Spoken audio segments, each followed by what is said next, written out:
By birth میں journalist تھا. بچپن سے ہی ہم نے اخبارات رسالے پڑھے, سیکھا, دیکھا. پیدل آئے تھے جرنلزم میں, پھر موٹر سائیکل پہ رپورٹنگ کی ہے. آج ہم ایڈیٹر ہیں, بڑے منصب پہ ہیں, لیکن میں اپنے آپ کو آج بھی رپورٹر سمجھتا ہوں. جس جرنلسٹ کے پاس خبر نہیں نا وہ جرنلسٹ نہیں ہے. اب ڈیجیٹل میڈیا کا راج ہے, لیکن تاریخ جو ہے وہ پرنٹ میڈیا ہی ہے. جس شخص کے ہاتھ میں موبائل فون ہے وہ جرنلسٹ ہے. جو اس کے ذہن میں خیال آتا ہے وہ اس خیال کا اظہار کرتا ہے. میں نے نواز شریف کو بڑے قریب سے دیکھا ہے. قسمت اور مقدر اس کی ایسی تھے, وہ پاکستان کے 3 دفعہ پرائم منسٹر بنے. ہمارا جو 6 گنا بڑا دشمن تھا, وہ جو پاکستان پہ چڑھ دوڑنے کی بات کرتا تھا, وہ بھیگی بلی بنا ہوا ہے. ابھی تک نفسیاتی کیفیت آ رہی ہے. شہباز شریف صاحب کے پاس اس زمانے میں ایک شراٹ گاڑی ہوتی تھی 2 ڈور.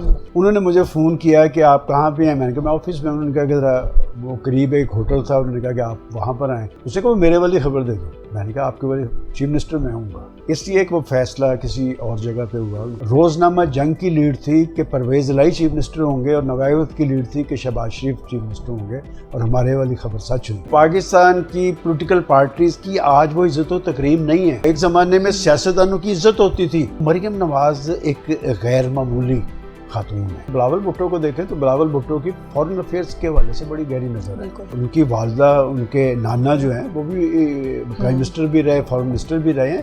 السلام علیکم, ویلکم ٹو ڈسکور ایکسکلوسیو. میں ہوں آپ کی میزبان عریش آفتاب. آج کے دور میں ایک مکمل صحافی وہی ہے جو پرنٹ میڈیا کے کلاسیکل دور سے لے کر الیکٹرانک میڈیا اور اب ڈیجیٹل میڈیا تک کا سفر طے کیا, جو صحافت کی بنیاد, اخلاقیات اور ضابطے اچھی طرح سے جانتے ہیں.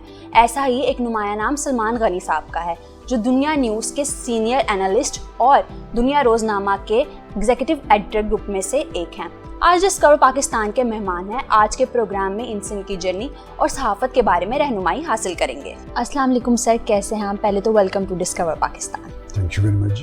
آپ نے مجھے یہاں مدعو کیا, اور ڈسکور پاکستان جو ہے یہ پاک سرزمین اور پاکستان سے وابستگی کا مظہر ہے. میری خوشی کا باعث یہی ہے کہ مجھے ایک ایسے چینل میں آنے کا اتفاق ہوا ہے جس کی پاکستان سے وابستگی جو ہے وہ لازوال. بالکل ایسے ہی. سر, اگر آپ کی جرنی سے اب سٹارٹ کرتے ہیں, آپ نے لیٹ 80s اور ارلی 90s میں صحافت کو جوائن کرنے کا سوچا. اس سوچ کے پیچھے کیا تھا؟ کیا کسی شخصیت سے متاثر ہو کر اس کو جوائن کیا؟ دیکھیں, میں آیا تھا اسٹوڈنٹ پولیٹکس سے. گورنمنٹ کالج اکاڑا کا میں president, vice president, general secretary, joint secretary رہا, تو میں اپنی خبریں خود بنایا کرتا تھا. تو اگر میں یہ کہوں کہ بائی برتھ میں جرنلسٹ تھا, پھر ہمارا گھرانہ جو تھا وہ بڑا سیاسی تھا, کہ بچپن سے ہی ہم نے اخبارات رسالے پڑھے, سیکھا, دیکھا. تو لہٰذا میں نے شروع سے ہی یہ فیصلہ کیا ہوا تھا کہ میں نے جرنلسٹ بننا ہے, اور اگر مجھے ایک اور زندگی بھی ملے تو میں پھر بھی جرنلسٹ بننا پسند کروں. شروع میں خبر موٹر سائیکل یا پیدل پر ڈھونڈی جاتی تھی. کتنا مشکل تھا؟ کن چیلنجز کا سامنا تھا؟ دیکھیں, مشکلات زندگی میں نا ہمیشہ ہوتی ہیں, لیکن ایک دفعہ آپ کو یہ مشکلات کاٹنی پڑتی ہیں, یا بچپن میں کاٹ لیں, یا جوانی میں کاٹ لیں, یا پھر بڑھاپے میں. تو لہٰذا آپ نے درست کہا ہے کہ ہم پیدل آئے تھے جرنلزم میں, پھر موٹر سائیکل پہ رپورٹنگ کی ہے. آج ہم ایڈیٹر ہیں, بڑے منصب پہ ہیں, لیکن میں اپنے آپ کو آج بھی رپورٹر سمجھتا ہوں. چونکہ جس جرنلسٹ کے پاس خبر نہیں نا وہ جرنلسٹ نہیں ہے. اور مجھے یاد پڑتا ہے کہ ہمارے استاد گرامی محترم مجید نظامی صاحب کہا کرتے تھے کہ میں جرنلسٹ صرف اس کو سمجھتا ہوں کہ جس کا اخبار میں بھی نام ہو, اور اگر الیکٹرانک میڈیا سے وہ وابستہ ہو تو پھر الیکٹرانک میڈیا پہ بھی وہ نظر آئے. جیسے مجید نظامی اور مجیب الرحمان شامی صاحب جیسے سینئر جرنلسٹ کے ساتھ کام کیا, اب الیکٹرانک میڈیا اور ڈیجیٹل میڈیا سے بھی وابستہ ہیں. 30 سال سے زائد عرصے کا اگر خلاصہ کریں گے تو کس طرح کریں گے؟ بات یہ کہ ہم جس دور کے اندر جرنلزم میں آئے تھے اس وقت پرنٹ میڈیا کا راج تھا. اس وقت اخبار کی خبر بڑی امپورٹنٹ تھی. پھر ہم الیکٹرانک میڈیا کا حصہ بنے کہ یہ کام تیز سے تیز تر ہوتا گیا, اور اب ڈیجیٹل میڈیا کا راج ہے, لیکن تاریخ جو ہے وہ پرنٹ میڈیا ہی ہے. تو وہ جو تاریخ رقم ہو رہی ہے وہ پرنٹ میڈیا سے ہے. لہٰذا میں اپنا نیوز انالیسس بھی لکھتا ہوں, اپنی ہفتہ وار ڈائری بھی لکھتا ہوں, الیکٹرانک میڈیا پہ بھی آتا ہوں, اور ڈیجیٹل میڈیا پہ بھی اپنا جو کتھارسس کرتا ہوں. اگر آج کا اور پرانے دور کی صحافت کا کمپیریزن کرنا ہو تو کس طرح کریں گے؟ دیکھیں, پرانے دور کی صحافت بڑی ذمہ دارانہ تھی, اس لیے کہ جب آپ پرنٹ میڈیا کا حصہ ہوتے ہیں تو آپ کے پاس سوچنے, سمجھنے, کرنے کے لیے بہت سارا وقت ہوتا ہے. پھر الیکٹرانک میڈیا آیا تو وقت کی رفتار جو ہے تیز ہوئی, تو آپ کو فوری فیصلہ کرنا ہوتا تھا. تو لہٰذا پرنٹ میڈیا کا دور جو ہے وہ صحافت کے حوالے سے بڑا ذمہ دارانہ تھا. اس کے بعد الیکٹرانک میڈیا آیا اور الیکٹرانک میڈیا نے بھی کسی حد تک اپنی ذمہ داری پوری کی, اس لیے کہ ایڈیٹوریل بورڈ اس کے اندر بھی تھا. لیکن آج کا ڈیجیٹل میڈیا تو مادر پدر آزاد ہے. جس شخص کے ہاتھ میں موبائل فون ہے وہ جرنلسٹ ہے. جو اس کے ذہن میں خیال آتا ہے وہ اس خیال کا اظہار کرتا ہے. اور سوشل میڈیا کا بھی استعمال دیکھیں, اگر آپ اچھے مقاصد کے لیے کریں نا تو اس کا بڑا فائدہ ہے. ہم بیٹھ کے اگر سوشل میڈیا کو ٹارگٹ کرتے رہیں کہ سوشل میڈیا پاکستان کے اندر انتشار, خلفشار, تناؤ, ٹکراؤ, اس کا جواب پھر ہمیں دینا ہے. دیکھیں آپ جس چینل میں بیٹھی ہیں یہ پاکستانیت کے ساتھ وابستہ ہے, تو آج کی نوجوان نسل کے اندر آپ پاکستانیت کا جذبہ پیدا کریں, اور خاص طور پہ جرنلزم کے محاذ پہ جو نئے آنے والے نوجوان ہیں ان کے اندر ایک پاکستانیت کا جذبہ ہوگا تو پاکستان مضبوط ہوگا. آپ نے پولیٹیکل رپورٹنگ بہت زیادہ کی اور نواز شریف کے ساتھ بھی آپ بہت زیادہ رہے, تو ایز اے پرسن اور as a leader Nawaz Sharif کو کس طرح کا پایا؟ دیکھیں میں نے نواز شریف کو بڑے قریب سے دیکھا ہے کہ اگر میرے سے آپ یہ کہیں نا کہ نواز شریف کوئی ذہانت کے حوالے سے غیر معمولی آدمی تھا تو میں نہیں مانتا. لیکن کچھ لوگ قسمت اور مقدر لکھوا کے آتے ہیں. میں ہمیشہ ان کی طرف دیکھتا رہتا تھا. ایک دفعہ ہم ایک وزٹ پہ تھے جنگ میں, تو وہ مجھے کہتے ہیں کہ تم میری طرف کیا دیکھتے رہتے ہو. میں یہ دیکھتا تھا کہ یہ شخص اچھا مقرر بھی نہیں ہے, لیکن لوگ اس کی طرف عمدے چلے جاتے ہیں. کیا وجہ ہے؟ میرا خیال قسمت اور مقدر اس کی حیثیت ہے. وہ پاکستان کے 3 دفعہ پرائم منسٹر بنے. اچھا ان کا ایک پلس پوائنٹ یہ تھا کہ یہ لوگ سوچتے تھے عام آدمی کے حوالے سے. وہ مسلم لیگ کے سربراہ ضرور تھے, لیکن شاید مسلم لیگ کی سوچ اور اپروچ ان میں نہ ہو, لیکن لوگوں کی خدمت کا جذبہ موجود تھا. اور اس میں ایک کریڈٹ میں ان کے والد محترم کا دوں گا. ایک دفعہ انہوں نے ہمیں بتایا, انہوں نے کہا کہ میرے والد میاں شریف مجھے کہتے تھے کہ نواز شریف کچن کی 7 چیزیں کبھی مہنگی نہ ہونے دینا. دیکھیں یہ کیا اپروچ تھی کہ لوگوں کی روٹی روزی چلتی رہنی چاہیے, اور روٹی روزی چلتی رہے گی تو پھر سارا کچھ درست ہوگا. اور میں سمجھتا ہوں کہ پچھلے چند سال کے اندر اصل ایشو ہمارے کچن کے اندر موجود ہے. آپ نے اگر رائے ماں کا پتہ کرنا ہو نا کہ لوگوں کی سوچ اور اپروچ کیا ہے, آپ خاتون خانہ سے پوچھیں جو کچن کے اندر موجود ہیں, جسے پتہ ہے. دیکھیں ماضی کے اندر روٹی دال پاکستان کا ایشو نہیں تھا, لیکن میں مناسب پچھلی ایک حکومت آئی ہے کہ گندم چینی کا بحران کمیشن بن گئے. بھائی آپ کوئی بڑا پلس تو بتاتے نا. دیکھیں بڑا ایک پلس حکومتوں کے پاس ہوتا ہے. آج اگر شہباز شریف صاحب یہ کہتے ہیں کہ جی میں نے معیشت کو خطرناک زون سے نکالا ہے, تو بھائی یہ تو انہوں نے نکالا ہے, اور اس شخص میں پوٹینشیل بھی بڑا موجود ہے. دیکھیں میں نے جیسے کہا کہ نواز شریف, پھر ایک بڑا کریڈٹ نواز شریف کا اور ہے. مجھے یاد ہے کہ جب انڈیا نے ایٹمی دھماکے کیے تو ایک کنفیوژن تھا کہ کیا پاکستان بھی جوابی طور پہ کرے گا. میرے ذاتی علم میں بہت کچھ ہے کہ امریکہ پریشر ڈال رہا تھا, پریزیڈنٹ کلنٹن کے فون آ رہے تھے پاکستان کے. میں ایسے لوگوں کو جانتا ہوں, میں نام لینا مناسب نہیں سمجھتا, جنہوں نے پرائم منسٹر کو کہا کہ $5 ارب مل رہے ہیں, ہمارا معاشی کرائسس ختم ہو جائے گا, $5 ارب لے لیں. نواز شریف صاحب کو بھی انسینٹیو دیا پریزیڈنٹ کلنٹن نے کہ ہم یہ کریں گے. اور میں چونکہ ان کی باڈی لینگویج سے واقف تھا, مجھے یاد ہے جب انہوں نے ایک ٹیلی فون کالز کا سلسلہ شروع کیا کہ میں لوگوں سے رائے لوں گا. میں چیف رپورٹر تھا نوایت کا. جب مجھے کال آئی ان کی کہ سلمان صاحب ویسے تو میں آپ کی رائے جانتا ہوں, آپ کا کیا خیال ہے؟ میں کہا جس شخص سے میں بات کر رہا ہوں اس نے دھماکے ضرور کرنے ہیں, لہٰذا ماحول بننا چاہیے. دیکھیں وہ سرخرو کر گیا, ان کا اقتدار ختم ہو گیا. آپ کو پتہ ہے کہ جب ایٹمی دھماکے کیے پہلے ہی پتہ تھا کہ اگر آپ نے, تو ان کا اقتدار ختم ہو گیا. اپنا دفاعی اعتبار سے ہم خود انحصاری کی منزل پہ پہنچ گئے ہیں. اب ہمارا جو 6 گنا بڑا دشمن تھا, وہ جو پاکستان پہ چڑھ دوڑنے کی بات کرتا تھا, وہ بھیگی بلی بنا ہوا ہے. ابھی تک نفسیاتی کیفیت آ رہی ہے, ابھی تک سکتے میں ہے. کیوں ہے؟ اس لیے کہ پاک فوج بھی ہے, اور فوج بھی تب سرخرو ہوتی ہے جب قوم پیچھے کھڑی ہوتی ہے. سر جیسے دیکھا گیا کہ اکثر صحافی اگر کسی پارٹی کے ساتھ ان کی زیادہ وابستگی ہو تو ایک چھاپ لگ جاتی ہے, لیکن سلمان غنی کے پاس ایسا کون سا فن ہے کہ تمام جماعتوں کے قائدین آپ کا بے حد احترام کرتے ہیں؟ دیکھیں اس میں آپ کو ایک چیز بتاؤں کہ فیصلہ آپ نے کرنا ہوتا ہے کہ آپ نے عزت کمانی ہے, دولت کمانی ہے. راستے دونوں موجود ہوتے ہیں, حلال بھی موجود ہوتا ہے, حرام کا ذریعہ بھی موجود ہوتا ہے. اور میں اللہ تعالیٰ کو حاضر ناظر جان کے کہتا ہوں کہ میں نے جتنی اسٹرگل کی ہے مجھے اس سے زیادہ ملا ہے. میں نے جس چیز کے بارے میں کبھی سوچا ہے وہ مجھے مل گئی ہے. احترام اس بات کا ہوتا ہے کہ آپ اپنے آپ کو ایک دائرے میں رکھیں, آپ اپنے آپ کو حدود و قیود کا پابند رکھیں. ناظرین, گفتگو کا سلسلہ جاری ہے, ملتے ہیں ایک شارٹ بریک کے بعد. سر, اگر آپ نے لیٹ 80s اور ارلی 90s میں کوئی ایسی خبر پبلش کی ہو جس کے بعد آپ کو دباؤ کا بہت سامنا کرنا پڑا ہو کہ اس کی تردید کرو. چلیں, یہ بہت اچھی بات آپ نے کی ہے. یہ ایک تاریخی بات ہے کہ نواز شریف صاحب نے چودھری پرویز الہی صاحب کو چیف منسٹر کا امیدوار اپنی پارٹی کا نامزد کیا تھا, اور اس سے پہلے شہباز شریف صاحب, چونکہ میں اپنی ڈائری لکھا کرتا تو میں نے اس میں اپنی ڈائری میں لکھا کہ جی شہباز شریف صاحب اپوزیشن لیڈر ہیں, یہ بڑے اچھے منتظم ہیں, لیکن نون لیگ کے اراکین اسمبلی کو سنبھالنے کا کام جو ہے پرویز الہی نے بڑا اچھا ادا کیا ہے. تو مجھے شہباز شریف صاحب کا حرم پاک سے فون آیا. انہوں نے کہا کہ میں اور میرے دوست چودھری نثار یہاں پر حرم میں موجود ہیں, ہم نے تمہاری ڈائری پڑھی ہے, بڑی خوشی ہوئی ہے. وہ اچھا, مجھے نہیں سمجھ آئی کہ انہوں نے یہ بات از خود اخذ کر لی کہ شاید مجھے کچھ پتہ ہے. تو ادھر دوسری سائڈ پہ جب ہم دیکھ رہے تھے, الیکشن ہو چکے تھے اور نواز شریف صاحب نے پرویز الہی صاحب کو چیف منسٹر کا امیدوار نامزد کیا, تو شہباز شریف صاحب کے پاس اس زمانے میں ایک شراٹ گاڑی ہوتی تھی 2 ڈور, وہ خود ہی چلایا کرتے تھے. انہوں نے مجھے فون کیا کہ آپ کہاں پہ ہیں. میں نے کہا میں آفس میں. انہوں نے کہا کہ ذرا وہ قریب ایک ہوٹل تھا, انہوں نے کہا کہ آپ وہاں پر آئیں. وہ آئے بڑی تیزی میں, تو انہوں نے مجھے کہا کہ خبر دے دو. تو پہلے تو میں تھوڑا سا, میں نے کہا جی کیا ہے, اس نے کہا میرے والی خبر دے دو. میں نے کہا آپ کے والی چیف منسٹر میں ہوں گا, اس لیے کہ وہ فیصلہ کسی اور جگہ پہ ہوا. ان کے والد محترم کا بڑا رول تھا اور 2-3 لوگ تھے, رفیق طارق صاحب کا. میں نے آ کے وہ خبر فائل کی.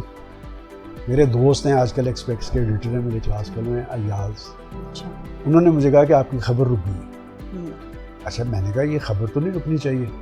اب میرے لیے خبر جرنلسٹ کا بچہ ہوتا ہے, اس بچے کو پالنا, اس کو بنانا, اس کو سنوارنا. میں نے وہ خبر, اچھا عارف نظامی صاحب سے ہماری اتنی زیادہ نہیں تھی, 5ویں فلور پہ نیشن کا آفس تھا. میں نے دیکھا میری خبر رہ جائے گی, خبر تو اوتھینٹک تھی. میں عارف نظامی صاحب کے پاس گیا. عارف صاحب بہت زبردست جرنلسٹ تھے, بلکہ میں یہ کہتا ہوں کہ پاکستان کے اندر واحد ایڈیٹر تھا جو رپورٹ جس کے پاس خبر ہوتی تھی. میں نے جب انہیں جا کے اپنی خبر دی تو پہلے تو وہ حیران ہوئے مجھے دیکھ کے, کہتے آپ ادھر آ گئے میرے پاس. تو میں نے وہ خبر ان کے سامنے رکھی, تو انہوں نے مجھے کہا کہ خبر آپ کی درست ہے. میں نے کہا نظامی صاحب نے روک دی ہے. میرے سامنے انہوں نے اپنے چچا محترم کو فون کیا. اب میں وہ فون تو نہیں سن رہا تھا. انہوں نے کہا کہ خبر اس نے خود ڈگ آؤٹ کی ہے, ہماری یہ خبر نہیں رکنی چاہیے. نظامی صاحب جو میں نے اسیس کیا وہ انہیں کہہ رہے تھے کہ اس خبر میں تو میں خود موجود ہوں, تو وہ یہ کہیں گے کہ یہ میں نے دی ہے, وہ اس لیے روکنا چاہتے تھے. اگلے دن روزنامہ جنگ کی لیڈ تھی کہ پرویز الہی چیف منسٹر ہوں گے, اور نوایت کی لیڈ تھی کہ شہباز شریف چیف منسٹر ہوں گے, اور ہمارے والی خبر سچ ہوئی. اس کے بعد کا واقعہ یہ ہے کہ پرویز الہی صاحب نے ایک موقع پہ میرے سے گلہ کیا. میں نے کہا آپ میرے سے ناراض ہیں؟ کہتے آپ نے ایک خبر دی تھی. میں نے کہا یہ بتائیں کہ میری خبر غلط تھی؟ کہتے ہیں نہیں تہاڈی خبر تو درست تھی, پر تسی ਉਹਦਾ کیس بڑا لڑیا سی. تو میں نے ان کو کہا کہ خبر جب ہمارے پاس ہوتی ہے نا, تو اس خبر کی پیڈنگ ہم نے کرنی ہوتی ہے, اس خبر کو بنانا ہوتا ہے. اور خبر تو آپ کے پاس 2 حرفی ہوتی ہے, لیکن مجھے یاد ہے اس میں میں کریڈٹ دوں گا, میں ڈیو کریڈٹ جس کا ہوتا ہے. میرے ٹیچر تھے پنجاب یونیورسٹی میں مجاہد منصوری صاحب, میرے لیے زندگی میں سب سے مشکل خبر بنانا وہی تھی. بابا جمہوریت نوابزادہ نصر اللہ جیسا کوئی بزرگ ایسا آئے گا جو سب کو ساتھ لے کے چل سکے. بڑی اچھی آپ نے بات کی ہے کہ مجھے پہلے تو آپ نے جب نوابزادہ نصر اللہ خان صاحب کا نام لیا ہے تو ایک دفعہ ان سے ہم نے پوچھا کہ جی فلاں شخص بڑا امپورٹنٹ ہے, وہ اگر چلا گیا, تو نوابزادہ صاحب کہتے ہیں کہ ناگزیر لوگوں سے قبرستان بھرے پڑے ہیں. واہ. اور ہم نے ان سے سنا بھی بہت کچھ ہے, سیکھا بھی بہت کچھ ہے. کیا وزیداری تھی اس شخص میں. آج ہم دیکھتے ہیں ہمیں بھی بڑے بڑے ڈبے آتے ہیں جی مینگوز کے, اس زمانے میں صرف نوابزادہ نصر اللہ خان کے گھر سے ہی عام لوگوں کے پاس جاتے تھے, اور اس کی ایک ٹیلی فون کال پہ دوسرا سیاستدان ہوتا تھا, حکمران ہوتا تھا. ایک ٹیلی فون کال, اس زمانے میں موبائل نہیں ہوتے تھے, یہ احترام ہوتا تھا. تو بات یہ کہ کیا پاکستان کے اندر آج کوئی نوابزادہ نصر اللہ خان نہیں؟ ہاں میں ایک بات ضرور کہوں گا کہ جس کیفیت سے ہم گزر رہے ہیں, یہ جو تناؤ اور ٹکراؤ یہ ختم کرنا پڑے گا. یہ ملک کے مفاد میں نہیں ہے. سیاستدانوں کو مل بیٹھ کے, وہ کسی نے کہا تھا کہ زمانے بھر کی نگاہوں میں معتبر ہوں گے وہ فیصلے جو محبت کی میز پر ہوں گے. محبت کی میز پہ بیٹھنا پڑے گا. بات یہ کہ جس کسی کی ضد اور ہٹ درمی جو ہے وہ پاکستان کو آگے جانے سے نہیں روک سکتی، لیکن طرز عمل میں تبدیلی لانا پڑے گی. پاکستان کے اہل سیاست کو سوچنا پڑے گا، اور پاکستان کے عوام ان پہ کینلی انہیں واچ کر رہے ہیں کہ کون کون کس ایجنڈے پہ ہے. تو پاکستان کی پولیٹیکل پارٹیز کی آج وہ عزت و تکریم نہیں ہے. کیوں نہیں ہے اس پہ بھی سوچنا پڑے گا. ایک زمانے میں سیاستدانوں کی عزت ہوتی تھی. میرا اکاڑا سے تعلق ہے، مجھے فخر ہے کہ میرے اکاڑا میں میاں محمد زمان تھا، سجاد حیدر تھا، میاں محمد یاسین خان بٹو تھے، اور آج بھی ہمارے معین خان بٹو ہیں، عارف چودھری ہیں، منظور بٹو صاحب کی پچھلے دنوں ڈیتھ ہو گئی ہے. بڑے بڑے سیاستدان تھے، لوگ ایک دوسرے کی عزت کرتے تھے. ہم نے نہیں دیکھا کہ جی آپ ایک دوسرے سے ہاتھ ملانے کے روادار نہیں ہیں. صحافت میں کرپشن کا فیکٹر کب آیا؟ یلو جرنلزم اور لفافہ جرنلزم کیا ہمیشہ سے تھی؟ دیکھیں، ایک زمانے میں لفافہ جرنلزم ہوتا ہے. میں نے آپ کو بتایا نا کہ کوئی اچھے پروفیشنز میں صحافت جو ہے یہ مشکلات کے ساتھ منسلک رہی ہے. تو لیکن یہ میں آپ کو بتا دوں کہ پاکستان کے اندر جو نامور صحافی ہیں وہ کبھی اس کا شکار نہیں ہوئے. اسٹرگل آپ کر کے ہی آپ کا نام بنتا ہے. میں نے نہیں دیکھا کہ جو صحافی کرپشن کرتے تھے اب تو معاملات لفافوں سے آگے چلے گئے ہیں. وہ لفافہ جرنلزم تو بہت پیچھے رہ گئی ہے. لیکن پھر بھی میں ایک بات کہتا ہوں کہ عزتیں جو ہوتی ہیں من جانب اللہ ہوتی ہیں، اور عزت انہیں ملتی ہے جن کی نیت درست ہوتی ہے، جو دیانت کے ساتھ، صداقت کے ساتھ اس سے کام لیتے ہیں. تو میں یہ نہیں کہتا کہ میں بہت پارسا ہوں، لیکن مجھے اللہ تعالیٰ نے بہت کچھ دیا. آنے والے وقت میں بلاول بھٹو اور مریم نواز میں سے کس کو فرنٹ پہ آتا دیکھتے ہیں؟ دیکھیں، مجھے یہ تو میں نہیں کہہ سکتا، ان کا ایک سیاسی رول ہے، اور میں ویسے موروثی سیاست کے بڑا خلاف ہوں. لیکن ایک پلس پوائنٹ بھی ان کا ہوتا ہے، مشکل صورتحال بھی تو یہی کاٹتے ہیں نا. مطلب مریم نواز کو جب وہ میرا خیال ہم 2-3 صحافی تھے جن کا تعلق تھا میاں نواز شریف کی وجہ سے، میرا ان کی اہلیہ محترمہ سے بڑا قریبی تعلق رہا مشکل دور کے اندر. تو مریم نواز ایک غیر معمولی خاتون ہے، اور آپ دیکھ لیں کہ اس وقت وہ کچھ محاذوں پہ، دیکھیں میں نہیں سمجھتا کہ جی لوگوں کی زندگیوں میں اطمینان آ گیا، لیکن کچھ محاذوں پہ انہوں نے ناجائز تجاوزات کا خاتمہ، یہ ایک بہت بڑی ڈیولپمنٹ ہے. قبضہ گروپوں کے خلاف وہ کام کر رہی ہیں، یہ بہت بڑی بات ہے. پھر صاف ستھرا پنجاب کی اصلاحات کر رہی ہیں، اقدامات کر رہی ہیں. جبکہ دوسری طرف اگر بلاول بھٹو کو دیکھیں تو بلاول بھٹو کی فارن افیئرس کے حوالے سے بڑی گہری نظر ہے، اس لیے کہ ان کی والدہ، ان کے نانا جو ہیں وہ بھی پرائم منسٹر بھی رہے، فارن منسٹر بھی رہے ہیں، کہ ان کا سیاسی مستقبل تو ہوگا. لیکن میں ابھی یہ نہیں کہہ سکتا کہ جی ان میں سے پرائم منسٹر کون بنے گا. دیکھیں، وہ پنجابی میں کسی نے کہا تھا کہ تخت نہیں ملتے منگیاں. یہ قسمت اور مقدر کی بات ہے. جب نواز شریف صاحب سیاست میں آئے ہیں 85 میں، کوئی شخص کہہ سکتا تھا کہ پاکستان کا پرائم منسٹر بنے گا؟ آج سیاست ان کے گرد گھوم رہی ہے. سیاسی محاذ پر سٹرگل جو ہے وہ کبھی جو ہے وہ ناکام نہیں ہوتی. وہ آپ کو کچھ نہ کچھ آپ کا رول بنتا ہے. اور اگر کوئی یہ سمجھے کہ پرائم منسٹر ہی بننا ضروری ہے تو یہ بات میں اس سے اتفاق نہیں کرتا. کہ بات یہ کہ کچھ قسمتوں کے فیصلے ہوتے ہیں اور کچھ کا تعلق اسٹرگل کے ساتھ ہوتا ہے. لیکن آنے والے حالات کے اندر کیا ہوگا میں قبل از کچھ نہیں کہنا چاہتا، لیکن مجھے پتہ سب کچھ. میاں عابد محمود کو آپ نے جوائن کیا، یہ فیصلہ کتنا مشکل تھا؟ کیا آنے والے وقت میں نوائے وقت میں ترقی کے راستے کم ہو گئے تھے؟ کیا یہ وجہ تھی؟ دیکھیں، یہ میرے لیے بڑا مشکل سوال ہے، اور اس میں کوئی شک نہیں کہ میری ذاتی سوچ، اپروچ، میرے نظریات، میرے خیالات نوائے وقت کے ساتھ ملتے تھے، اور نوائے وقت نے مجھے بڑی عزت دی ہے. نظامی صاحب کا مجھے خصوصی اعتماد حاصل تھا. یہ جو رزق کے فیصلے ہوتے ہیں نا، یہ اللہ کی طرف سے ہوتے ہیں. دیکھیں، ایک ایسی کیفیت آ رہی ہو گئی، چونکہ میاں عامر صاحب سے میری ایک ذاتی دوستی تھی اور ہم لوگ اکٹھے نظامی صاحب کے پاس بھی آتے تھے. وہ مجھے کہتے تھے کہ آپ نے ان کے ساتھ چلے جانا ہے. میں آپ کو قسماً یہ بات کہتا ہوں کہ میرا فیصلہ نہیں تھا. لیکن کچھ فیصلے کا اختیار آپ کے پاس نہیں ہوتا. میں وہ جرنلسٹ ہوں، میں نے 4-5 اداروں میں رہا ہوں، میں ایک دن بھی بے روزگار نہیں رہا. اور میں سمجھتا ہوں یہ سب کچھ اوپر والے کی وجہ سے ہے. اور رزق کے فیصلے اللہ تعالیٰ نے اپنے ہاتھ میں رکھے ہوئے ہیں، اور اگر یہ فیصلے بھی آپ بندوں کے ہاتھ میں رکھ دیں تو آدھی مخلوق آپ کی بھوکی مر جائے. تو میں سمجھتا ہوں یہ ایک مشکل سوال ہے، میں اس پہ زیادہ بات نہیں کرنا چاہتا. نوائے وقت نے بھی مجھے بڑا عروج دیا ہے، اور دنیا چینل نے بہرحال ایک آ کے غیر معمولی یہ اپنا ایک رول ادا کیا ہے میاں عامر محمود صاحب نے. اور میاں عامر محمود صاحب پاکستان کا ایک کامیاب ماڈل ہے کہ وہ انہوں نے کالجز قائم کیے, یونیورسٹیز قائم کی میڈیا کے محاذ پہ. جہاں جہاں انہوں نے ہاتھ ڈالا ہے تو ان کو کامیابی ملی ہے. اور یہ کامیابیاں آپ بظاہر نہ دیکھیں, ان کامیابیوں کے پیچھے کچھ نہ کچھ بات ضرور ہوتی ہے. اب پتہ نہیں یہ بات مجھے کہنی چاہیے یا نہیں, میں نے زندگی میں جو کامیاب لوگ دیکھے ہیں ان کے پیچھے صدقہ خیرات بہت ہوتی ہے. ان کے ہاتھ بڑے کھلے ہوتے ہیں, ان کے ہاتھ بڑے کھلے ہوتے ہیں. وہ اللہ تعالیٰ بھی انہیں بہت کچھ دیتا ہے, اور عزت بھی وہی لوگ دیتے ہیں جن کے پاس عزت ہوتی ہے. جن کے پاس خود عزت نہیں ہوتی وہ کسی کو عزت نہیں دیتے. آپ کے انٹرویو کا تب فائدہ ہوگا جب آج کے نوجوان جو ہر میس کام پڑھ رہے ہیں ان کو یہ رہنمائی دیں کہ کن لوگوں کو صحافت میں آنا چاہیے اور کن نوجوانوں کو نہیں. دیکھیں, جو ذہین لوگ ہوتے ہیں نا, میں اپنے ایکسپیرینس کی بنیاد پہ کہتا ہوں, ہمارے ٹیچرز جو تھے نیشنل لیول پہ ان کا نام تھا. وارث میر صاحب, ڈاکٹر محمود صاحب, مہدی حسن صاحب, عبدالسلام خورشید صاحب, کہ اگر ماس کمیونیکیشن کے لوگوں کو پریکٹیکل جرنلزم میں آنا ہے تو ذہین لوگ شاید زندگی کی دوڑ میں پیچھے رہ جائیں. یہ جو محنتی لوگ ہوتے ہیں یہ بہت آگے نکلتے ہیں. محنت آپ کو ریوارڈ ضرور دیتی ہے. اس کی سب سے بڑی مثال ہم ہیں. ہم لوگ ٹاپرز نہیں تھے, ہماری کلاس کے جو ٹاپرز تھے ان کے شاید کوئی نام بھی نہ جانتا ہو. دیکھیں, احمد میر صاحب میرے جونیئر تھے, جنید سلیم میرے جونیئر تھے. پاکستان کے بڑے بڑے اس وقت جو جرنلسٹ ہیں ان کا تعلق پنجاب یونیورسٹی کی ماس کمیونیکیشن سے ہے. اور پنجاب یونیورسٹی کا بھی ایک بڑا کریڈٹ دیا ہے کہ بظاہر اس کا نام پنجاب یونیورسٹی ہے, یہ دراصل نیشنل یونیورسٹی ہے. اس یونیورسٹی کے اندر صرف آپ کو تدریسی وہی نہیں سارا کچھ پڑھایا جاتا, قومی سیاست کے حوالے سے بھی آپ کی رہنمائی ہوتی ہے. جب پاکستان کی سیاسی تاریخ لکھی جائے گی تو پنجاب یونیورسٹی کا رول بھی ہوگا, اس لیے کہ پنجاب یونیورسٹی پاکستان کی بڑی بڑی تحریکوں میں اس کا بنیادی کردار رہا ہے. سر بہت شکریہ, آپ نے ڈسکور پاکستان کو ٹائم دیا.